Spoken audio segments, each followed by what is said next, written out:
आनंदपुर गांव में सोहन नाम का एक हलवाई रहता था। वह बहुत ही बढ़िया और स्वादिष्ट मिठाई बनाने के लिए जाना जाता था। इसकी वजह से उसकी दुकान पूरे गांव में बहुत मशहूर थी। पूरा गांव उसी की दुकान से मिठाई खरीदता था। वह और उसकी पत्नी मिलकर शुद्ध देसी घी की मिठाइयां बनाते थे। इससे मिठाइयां काफी अच्छी और स्वादिष्ट बनती थी।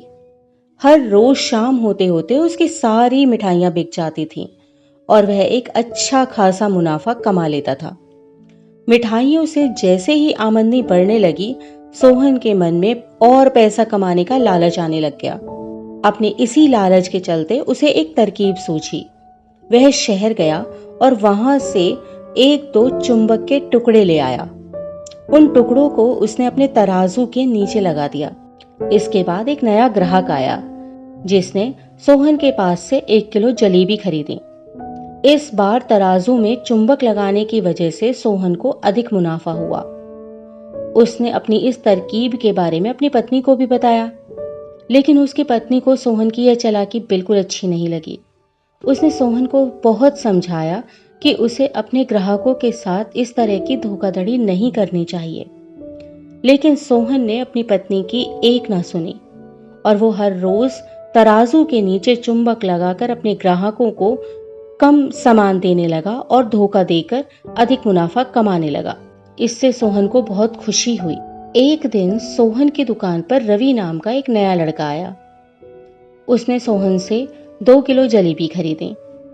सोहन ने उसे भी चुंबक लगे तराजू से जलेबियां तोलकर दे दी। रवि ने जैसे ही जलेबी उठाई तो उसे लगा कि जलेबी का वजन 2 किलो से कुछ कम है। उसने अपना शक दूर करने के लिए सोहन से दोबारा से जलेबियों को तोलने के लिए कहा। रवि की बात सुनकर सोहन चिढ़ गया।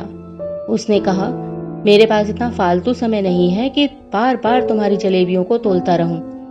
इतना कहकर उसने रवि को वहां से जाने के लिए कह दिया।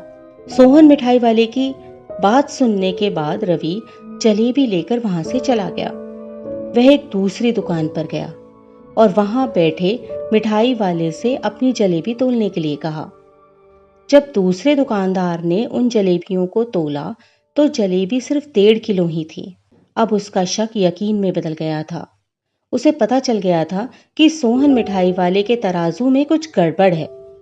अब उसने तराजू की गड़बड़ को सबके सामने लाने का निश्चय कर लिया था और उसके लिए वो खुद एक तराजू खरीद लाया और उसे ले जाकर सोहन मिठाई वाले की दुकान के पास ही रख दिया।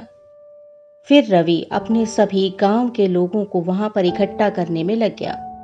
जैसे ही लोगों की थोड़ी भीड़ बढ़ने लगी तो उसने गांव के लोगों को कहा कि आज मैं आप सभी लोगों को एक जादू दिखाऊंगा।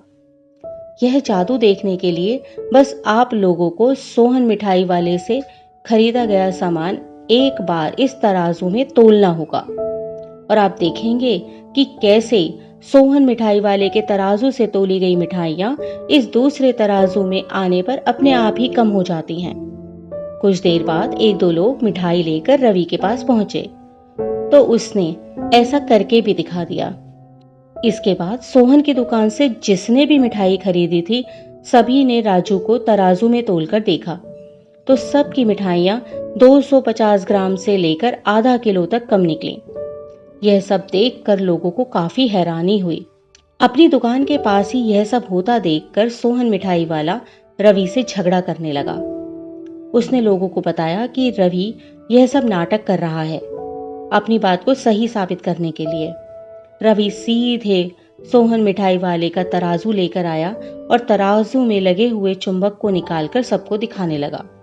यह देखकर गांव वालों का गुस्सा 7वें आसमान पर चढ़ गया। सब ने मिलकर उस लालची मिठाई वाले को खूब मारा।